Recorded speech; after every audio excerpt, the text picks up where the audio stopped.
안녕하세요. 베가스 엘리 인사드립니다. 제가 한국을 방문하고 지난주에 돌아왔는데요. 제가 제일 가고 싶었던 강남 신세계의 새로 생긴 푸드코트인 하우스 오브 신세계, 그리고 디저트가 있는 스위트파크, 이곳을 소개시켜 드려보도록 하겠습니다. 오늘 저는 하우스 오브 신세계에서 저녁을 먹으러 가고 있고요. 이곳은 일본 메뉴가 굉장히 많더라고요. 보시면 일본 스키야키, 라면, 돈가스, 스시 이런 곳이 있고요. 제일 유명하고 예약 힘든 곳은 김수사 스시집, 그리고 바위 파스타바 이렇게 있습니다. 이곳이 오픈한 지 지금 한 달도 안 된 걸로 알고 있고요. 일단 한번 들어가 보겠습니다. 인테리어가 정말 멋있죠. 이곳은 푸드코트라기보다 약간 호텔 로비 같은 느낌이 듭니다. 이곳은 자주한상이라는 한국 음식점이었고요. 그 옆에는 스키야키 집이 있었는데요. 이 두 곳은 자리가 다 있었습니다. 밖에 보시면 이제 돈가스 집도 있었고요. 아이스크림 파는 곳도 있고, 그 바로 옆에 보시면 가장 유명한 김수사, 여기가 저렴한 스시 오마카세로 되게 유명하다고 하더라고요. 예약 잡기가 굉장히 어렵다고 합니다. 에스컬레이터 타고 한층 더 올라가시면 음식점도 조금 더 있고 와인을 판매하고요. 여기는 미도 함박 스테이크를 파는 곳이네요. 제가 가고 싶었던 일본 라면집에 예약을 걸어놓고 1층으로 올라가 봤습니다. 이곳에는 와인을 판매하는 곳이 있는데요. 정말 규모가 어마무시하고, 제가 본 와인이나 리콜 파는 곳에서 이렇게 럭셔리한 곳을 본 적이 없는 것 같아요. 한번 구경 가시면 멋있을 것 같습니다. 와인 관련 용품 이런 것도 팔고요. 정말 멋있지 않습니까, 안에가? 이태리 와인도 이렇게 있고, 사이즈도 매그넘 뭐 이렇게 큰 것도 있고, 정말 좋은 와인들도 많이 있더라고요.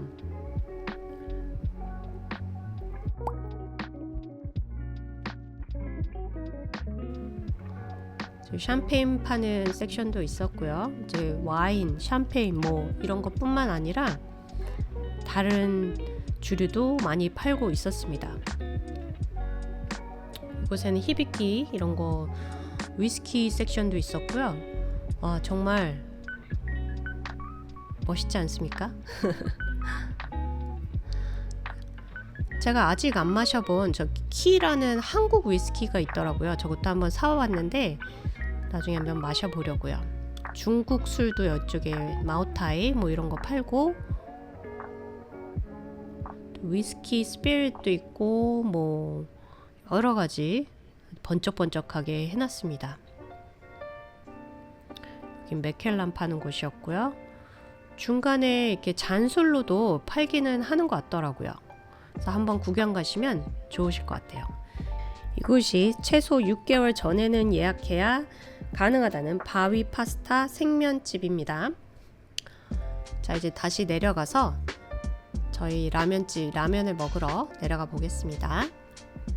중간에 휴식 시간이 5시까지인가 있기 때문에 피하셔서 오시면 좋을 것 같아요. 자, 타치바나에 이제 도착을 했고요. 1시간을 기다려서 이제 이곳에 왔습니다. 제가 일본 음식도 좋아하고 이탈리안 음식도 좋아하는데, 이곳의 대표 메뉴인 봉골레 소유 라면을 먹어보고 싶어서 이곳에 오게 되었습니다. 자, 일단 생맥주로 목을 가볍게 축여주고요. 거품이 되게 맛있더라고요.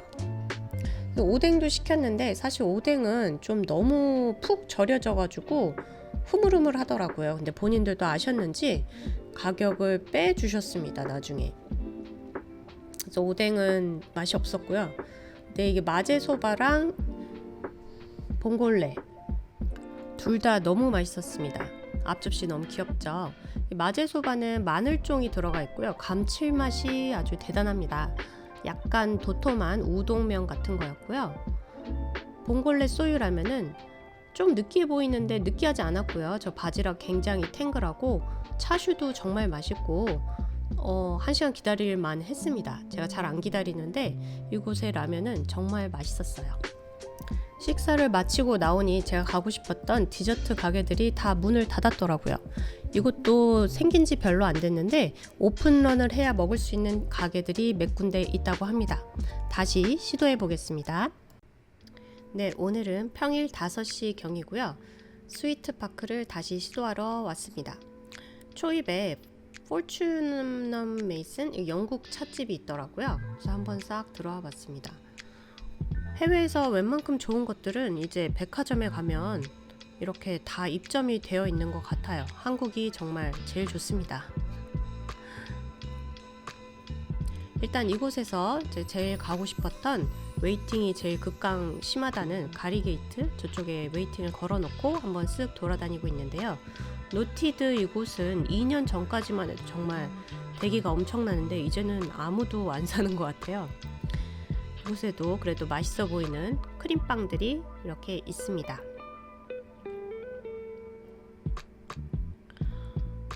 디스플레이가 너무 예뻐요.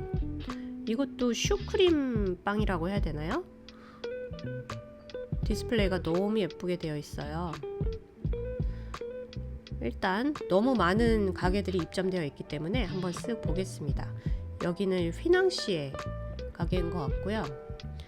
뭔가 선물하실 일, 디저트 선물하실 일 있으면은 이곳에 오시면 선물 세트를 아주 예쁜 거를 사실 수 있을 것 같아요. 이곳에는 과일이 아주 그냥 폭탄으로 많이 들어간 케이크를 파는 곳이네요. 이름은 까먹었어요. 여기는 코운코운. 아까 그것도 코운코운인가요? 여기도 좀 궁금했는데 일본 저 과일 많이 들어간 시폰 산도, 그리고 옆에는 제일 유명하다는 바닐라 시폰 산도가 있고요.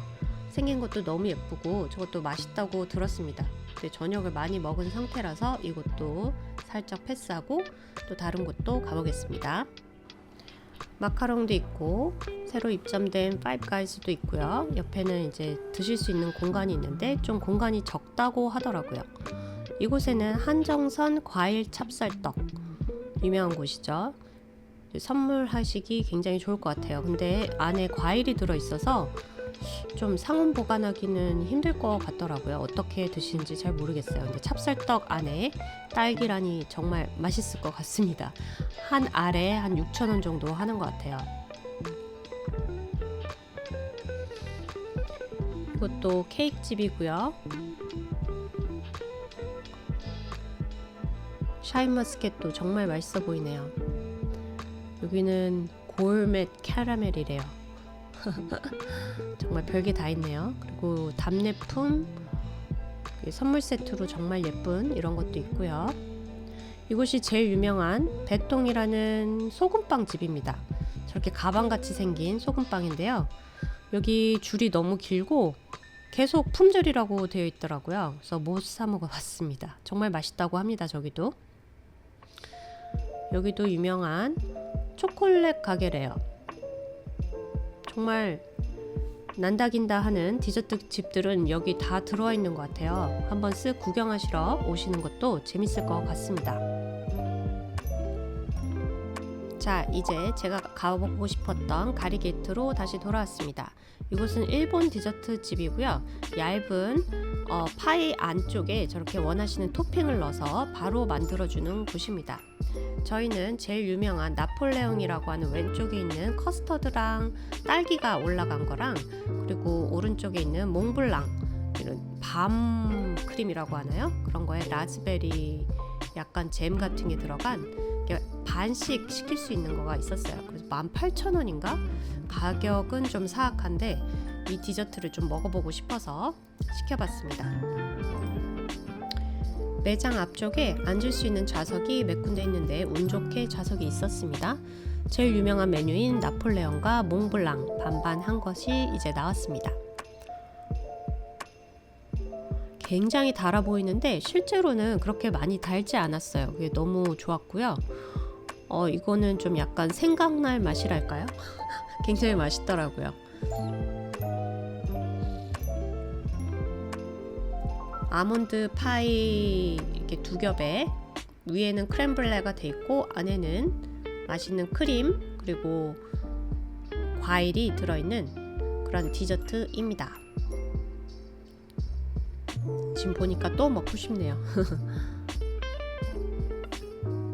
저쪽이 몽블랑 부분, 이쪽은 나폴레옹이라고 하는 부분입니다. 네, 이거를 맛있게 먹고 이제 나왔어요. 이곳은 작년에 제가 파주에서 갔던 열리히제라는 개성주악 집이네요. 이것도 한 개 정도 먹기는 굉장히 쫀득하니 맛있습니다. 그리고 선물하기도 너무 예쁘겠죠. 이것도 정말 예뻐서 찍었어요. 정말 맛있어 보이는 게 너무너무 많습니다. 이곳 디저트 좋아하시는 분들 가시면 큰일 날 곳입니다. 이곳이. 자, 유명한 배통 지나가는데 역시나 다 솔다. 정말 다시 와보고 싶게 만드는 곳입니다. 그냥 가기 아쉬워서 베이글이랑 프레첼 파는 바톨라는 곳에 들렸습니다. 이곳에는 좌석이 좀 있더라고요. 그래서 여기 커피도 시켜서 드실 수 있고 투고를 좀 해가 봅니다. 프레첼이 굉장히 맛있더라고요. 그 다음날 약간 돌려서 먹었더니 폭삭폭삭하니 맛있었습니다. 저거. 또 맘모스 빵으로 유명한 장 블랭제리라는 곳에 왔습니다. 이걸 하나 사와봤는데요. 굉장히 맛있더라고요. 팥 앙금이랑 완두 앙금 그리고 크림까지 해서 아주 약간 달콤하긴 한데 그래도 한번 먹어볼 만한 맛이었습니다. 블루 리본이 엄청 많더라고요. 또 조금 걷다 보면은 이제 메가박스가 바로 있죠. 인사이드 아웃 2가 정말 재밌다는 얘기를 많이 들어서 온 김에 하나 보고 가려고 들렸습니다. 옛날 생각이 많이 나네요. 평일 낮이라서 사람이 그렇게 많지는 않았습니다. 좌석도 편안하고 아주 좋더라고요. 근데 영화는 생각보다 저는 그냥 그랬습니다. 영화를 보고 옛 추억을 생각하면서 터미널 지하를 약간 돌아보려고요. 캐스티파이 폰 케이스가 여기는 상점이 있더라고요. 매번 인터넷으로 주문을 했었는데 이렇게 실제로 볼 수 있으니까 너무 좋더라고요. 줄도 특이한 게 많고 한국에 보니까 캐스티파이 폰 케이스를 쓰시는 분이 굉장히 많아졌더라고요. 작년까지만 해도 그렇게 안 보였는데 뭐 주위에 다 쓰시는 것 같더라고요. 구경을 한번 쓱 하고 고속터미널 지하도 쇼핑하는 곳을 한번 쓱 걸어보도록 하겠습니다. 예전에는 정말 자주 왔는데요. 저희 집에서 가깝기도 하고 이곳이 오히려 동대문보다 가격이 더 쌀 때도 있었습니다. 문제는 여기서 입어볼 수는 없고요. 제가 살던 그 옛날 당시에는 캐시로만 가능했었어요. 거의 크레딧 카드로 하면은 금액을 더 받곤 하셨습니다. 요즘에는 이곳에서 저는 뭐 핸드폰 액세서리나 머리끈 이런 거 좀 많이 삽니다. 옷 같은 경우는 좀 작은 경우가 많더라고요. 호남선 쪽으로 쭉 걸어오시다 보면은 저 끝에 떡볶이 가게가 있습니다. 제가 예전에 가끔 이제 쇼핑 끝나면 저기서 먹고 집에 돌아가던 기억이 있어서 한번 들려봤는데요. 약간 뭐 세트 메뉴가 있습니다. 떡볶이 조금, 김말이에 오뎅까지 이렇게 나오는 게 있는데 요즘에는 영어로 메뉴가 되어 있더라고요. 간단하게 먹고 집으로 가보겠습니다. 저는 다음에 또 재밌는 영상으로 돌아오겠습니다. 한국 영상 정말 많으니까 기대해주세요. 감사합니다.